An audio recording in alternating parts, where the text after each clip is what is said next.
Good evening. Good evening, everyone. What a very interesting panel. Hopefully, we saved the best for last with a super panel on AI and privacy. Please be seated, and I'll introduce my fellow panelists. First, Dr. Ajed Ashamari, CEO, National Data Governance. Welcome. Second, we have Rudolf Lockmeyer, partner and head of National Transformation Institute at Kearns. Welcome. Thirdly, we have Phil Minnie, partner, Middle East data privacy leader. Welcome, Phil. And last but not least, we have Stuart Room, global cybersecurity and data protection leader, DWF LLP. Welcome, Stuart. Pleasure to be here. Let's dive straight into the subject of AI and privacy. How did data privacy change with the emergence of AI adoption in the last 5 or 10 years, from your experience? If I may say, let's, at the beginning, trying to explain what we mean by privacy. Privacy is not something similar to security. We know the protection goals and how to protect them. If we don't know what privacy means, we can't protect it. Privacy is not an emerging concept. It's a fundamental right. But when it comes to personal data, is one of the main types of privacy, by which I mean with the advent of communication and technologies now, everything, it's about data. That's why we focus on data protection regulations and laws. Also, when I say it's a fundamental rights, it's a set of rights based on a set of principles that can be translated into obligations. But I mean, privacy will have some implication in AI. When we see the AI ethics principles, there are different principles related to transparency, accountability, and responsibility. The same wise, in data protection laws, they are based on accountability, fairness, and transparency. This is the intersection between AI and data protection. But when it comes to the international landscape, there is no global regulation about privacy, by which I mean each country trying to draft its regulations. But in general, those regulations similar to each other because they address the same rights, which is the right to privacy.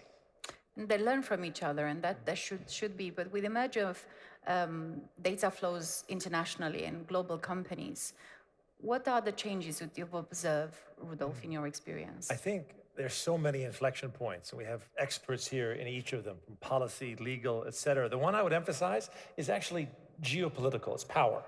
I think that when information became such a crucial source of nation-state power and control and of competitive advantage for firms, then it became so hotly contested. And privacy, of course, didn't have to be protected in the same ways until that moment. And so I think the biggest challenge in the evolution now is how to mediate between competing interests to some kind of a common framework, and if not, how to allow one's protections to be more portable. Phil? So I think it's very interesting with the pervasiveness of technology and AI and how people are so quick to give up their privacy for perceived convenience. So I have a personal story which I'll share very shortly, just about how this happened. So I have a friend and she bought a new apartment, a new build apartment. And you know when you go to your apartment block, there's normally a front door and there's a fob or some sort of key to open the door. Because this was a new build apartment block, they had the option to enroll in facial recognition. So you didn't need a key, you just walk up to the door, you look at the camera, and the door opens. Very, very convenient, you'd think. But then when the pandemic happened, and in this particular country there were curfews and lockdowns, my friend actually had to leave the apartment. I'm not sure why. She has a young family, maybe she needed nappies or something, I can't remember. She left the apartment, did what she needed to do, breaking curfew, came back, went home, didn't think anything of it. 30 minutes later, she got a ping on her mobile phone saying that she had broken the curfew rules and she was going to get a fine. About 10 minutes later, she got another ping saying that the fine money had already come out of her bank account. So it's quite interesting how privacy and facial recognition and AI is coming together, and there are risks to this. So I just think it's very interesting. So we have an merging of different regulation, but different technology coming together. Are the current regulatory approach fit for purpose, Stuart? What? I mean, it's a good question, because if we think about data privacy regulation, particularly in a European context, and that includes the UK despite Brexit, the reason I bring out that territory is just simply because of the age of the regime. Data privacy law has not yet come into any meaningful conflict with the AI environment, except in a limited situation. So Clearview AI has received, regulatory enforcement actions in Europe, further afield. But outside of that zone, what we have is AI as a technology over there on the left, data privacy regulation over there on the right. And they haven't yet come together. Data privacy or data protection has not explored the AI environment except in a philosophical and academic sense. So the question about whether or not current law is fit for purpose is yet to be answered, because the current law has not yet been applied to the current state of technology. So that's how I'd address that question, Maria. Of course, we'll need to balance the need for global frameworks for contextualizing those in different geography.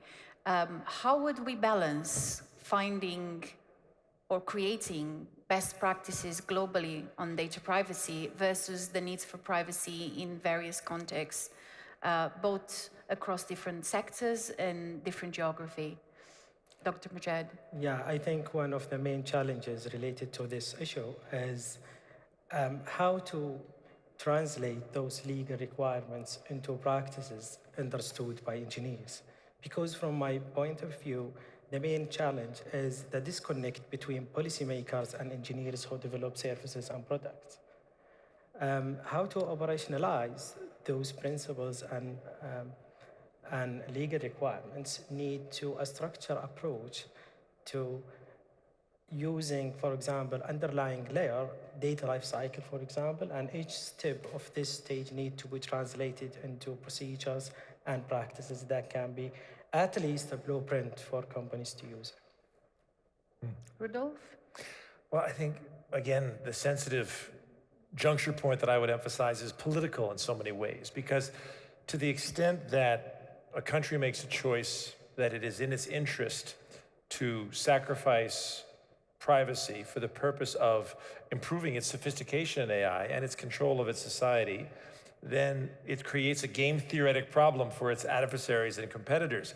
Should they take a notch down to have that same advantage, or can they find ways to still protect privacy but not lose the innovation advantage? I think that's why the debate is so important between, the right wing and the left wing on the regulation of these issues. On the one hand, the private sector would like to have much less because they want to drive innovation and profitability.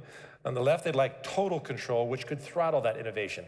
But if they take that latter approach, I think then the system that seeks to protect privacy will just fail.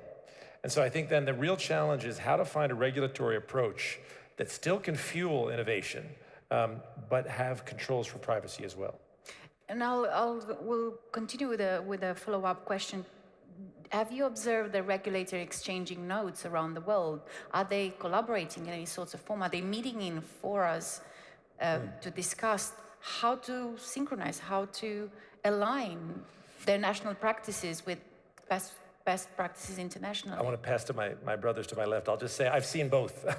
I've seen them fight tooth and nail at complete loggerheads of disagreement, but then I've seen other countries come together in remarkable consensus. And of course, the European Union is a leader in that regard. Stuart, Phil, any comments? So on this point around local versus international, at this point, I think almost by definition, privacy is very deeply personal, and it's about values and beliefs. And the great thing about the world is that we have so many different cultures. And when we take what is seen to be, let's say, a global practice related to privacy and look at that, you need to then look at it when applying it in each country. It's particularly important in the Middle East. making sure that when we're applying those rules here, it respects local nuances, local traditions, local cultures. And that's what I think is extremely important when we're looking at how to apply privacy across the globe, and particularly here in the Middle East. Yeah, so I mean, the question really focused at the beginning on, how do we get to a standardization, a global consensus? I think, echoing Phil's point about respecting local customs, etc., it's absolutely critical that the legal and regulatory framework does that. But what we need to be aiming for is clarity around principles. So rather than trying to standardize all the detail of law that should apply to the AI environment, we need to build a consensus around the principles that we're seeking to defend and protect. Because we have to move the concepts of law from an abstract situation right into the very, very heart of the production of technology itself. So that there's no point passing very complex laws that seek standardization, but we forget that we somehow have to get engineers in technology companies on the same page. And that is a hugely complex problem. And in order to simplify the problem, we need to rally around principles. What are the 5 key ideas or standards that we'd like to see represented within the development of technology itself? If we can get to that level of understanding, then the conversation is a much more simpler one to have, and therefore we stand a better chance of delivering a standardization within the technology environment that ultimately carries that obligation of delivery. Privacy has so many different facets, and of course it's not just about the rules and regulation that need to exist. It's about having a holistic approach where all the stakeholders involved in developing, especially autonomous systems, play a role. What do you think is the role of technologists in preserving privacy when building AI application? So that's what I believe. I mean, legal frameworks and regulations, they are not enough to protect the privacy for individuals, but we can get benefits from technological advances to use them as technical measures to protect the privacy. Technologist, will you indulge me that I just want to respond? It's inspired and triggered by something Stuart just said, because I couldn't agree more. Where I am witnessing the most productive work on the international issue, and including technologists in the private sector, is in coalitions of the willing, multilateral organizations of countries that come together that share a certain amount of political or cultural values, as you mentioned, and on that basis can go much deeper in aligning standards and policies.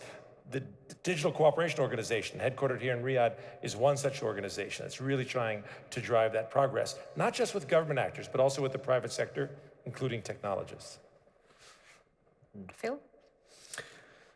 So clearly we need to bring the different parties and stakeholders together in some way, and I think it's very important that we bring the public into this as well. Again, to my point earlier, that privacy is very much a personal issue. So I think one of those ways is that we need more and more public consultation. We heard yesterday the great news about the Saudi AI ethics public consultation. So these sorts of things are exactly what we need, because we need the people in any society to be engaged in this topic. We're all here at the AI Summit, which is fantastic, but really we need the people who are not here to be engaged in this topic, because we're talking about their personal data. And that goes back to all the way to rights and freedoms and everything. So that more and more public consultation, engagement with normal people going about their lives, that I think is one of the important things to add on. In fact, some of the countries have already applied this consultative process to data protection. Stuart, in the UK, we are about to see a new data privacy regime that has seen up to 3,000 responses from a variety of stakeholders in society on how the data privacy regime should look like in the age of self-learning systems. what can the rest of the world learn from the experience of UK and opening up their public policy to consultation to a wide variety of stakeholders? It's a great question. I mean, be careful for what you wish for is really the main lesson, because when a government consults on a policy objective and the consultation is real and open, then the government will have to be prepared for criticism, and it will have to be prepared for some of its fantastic ideas to be undermined through the quality of the analysis that's been provided.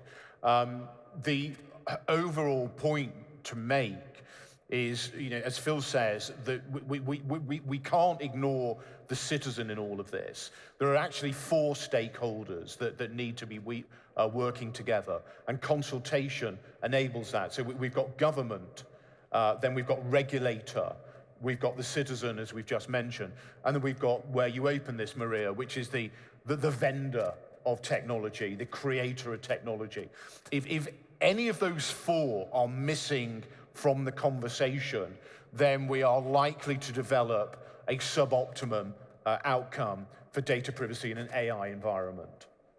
But we're talking here, it's a change in mentality, how we shape public policy, that requires a set of incentives and transformation of how public policy is being produced.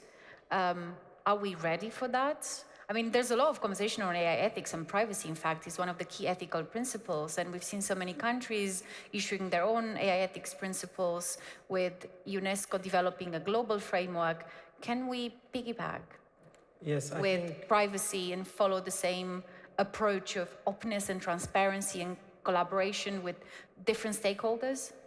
Yes, I think policymakers need to think in a different way, an innovative way to consider others, because when we talk about privacy, we talk about the interest, the rights of individuals, also the interest of private sector and public sector as well. We all affected or influenced by such of business models or services. This means we need to think in a different way and trying to avoid the compliance-based approach and focus on human-centric approach. Yeah, I would say that I guess the challenge is proximity, and I think that's why we'll probably see more and more of the most effective approaches to this challenge at the level of cities or states. California's made great progress. Certainly, as an American, I envy the UK's smaller size and its perhaps greater ability, notwithstanding, to make progress. I think, however, what's really important to remember is how easy it would be for us to waste a lot of time and effort trying to bridge, because at the end of the day, multilateral collaboration across national borders can only happen where there's an alignment of strategic interests. And when it comes to data, because of the power it conveys, I think the prospects of that are quite thin. So I think the most profitable innovation in policymaking is going to be national, regional, even in the case of cities in some cases. So start small and go big, as you learn. Phil? So Rudolf, you just mentioned the power of data, and that's clearly going to increase. And what I'm worried about is we've already seen many scandals. Yes, we've seen data breaches, but what's more concerning is that we've seen the misuse of data by around the world, governments, private sector organizations, many different people. That concerns me quite a lot. And so, Maria, you mentioned there's already quite a lot on AI ethics, but really I think there needs to be even more focus on digital ethics and how does data, ethics, privacy, AI, all of this emerging tech, how does this all come together so that we can come up with, I mean, we're already started on the journey with UNESCO and the KSA AI ethics, but I think we need to push that much further to figure out how are we going to use this technology for good, really. It's further integration of those ethical principles that come for different technology into one domain of digital ethics. It makes most of sense. Stuart? Yeah, on the point, really, can you sort of bring a global community together and get to an agreed outcome? Bearing in mind what I said before about aim for principles, not detail. So just keep that in mind. Yes, you can do it, but it may not be the right thing to do. So a good example would be the EU GDPR. The EU GDPR has been held up as the gold standard for data privacy regulation, and countries that don't have it are criticized. So America still has, at federal level, a sectoral approach. But does the GDPR work? We're copying it, it's internationalizing, but is that the right thing to do? Because one of the criticisms that people have about the GDPR is that it is so overly ambitious and so overreaches the power of the system to be successful that it's not achieving a huge amount. So the lesson you take from the GDPR is, yes, you can globalize at detail around a single thing, but when that's happened, it may not have actually been the right thing to do. So I think that's the point I'd seek to make. Why would we want to globalize around the detail? So a lot back and forward to fine-tune the best approach in each context. As we are coming close to our panel and to the day, I would like us to close on a high. And in a world of privacy eroding, where we have more data being collected about us every day in every corner of our lives, there is a concern that privacy as we knew it will cease to exist. But perhaps there are reasons for us to be optimistic, because the whole aim of using those technologies is to make the world a better place. I want each of you to take 30 seconds or so to reflect on one of the most positive outlook when it looks at privacy in the world of big data and self-learning algorithms. Yeah, I'm optimistic. I think to comfort the current and future challenges, we need to shift from privacy by policy to privacy by architecture. Perfect. Thank you very much. Rudo. Although I spend most of my waking days working on governance and multilateral governance, my hope is actually with the technologists. I'm hoping that technologists are going to find pathways of innovation that allow us to protect privacy in the ways we want to, despite the systems in which we're embedded. I know it's a high hope, but I think it's, from the technologists with whom I've spoken, it's possible. So I'm counting on them to deliver. Technologies, it's on you. No pressure. Yeah. Phil. So I think one of the things that makes me positive about this is I moved here 5 years ago from the UK. At that time, I was leaving GDPR behind. I actually thought that was it. I was going to do something else. But then since then, we've had laws, privacy laws pop up in almost every country in the GCC and the wider region. And I think that is a really positive shift, and there's a lot more happening in this area. So that actually gives me a lot of hope and positivity that things are moving in the right direction, particularly in our region. Exciting to hear. Stuart, final word. I think that we should not fall into the trap of believing that privacy has been constant or there is a single definition. This topic changes, it ebbs and flows. So against that backdrop, what we might lose needs a point of reference. If you look at what we may gain, we've seen outside here at this conference, we will find the cure to cancer in these data. We will find the answer to climate change in this environment. That the overall price that we will pay by not embracing AI is going to be greater than the gain we will take from simply trying to hold on to a definition of privacy that itself changes every day of the week. Great thought to close our panel. Thank you very much for your contribution to the panel. Join me to give a big round of applause to my fellow panelists, and hope you enjoy the rest of the evening. Thank you very much.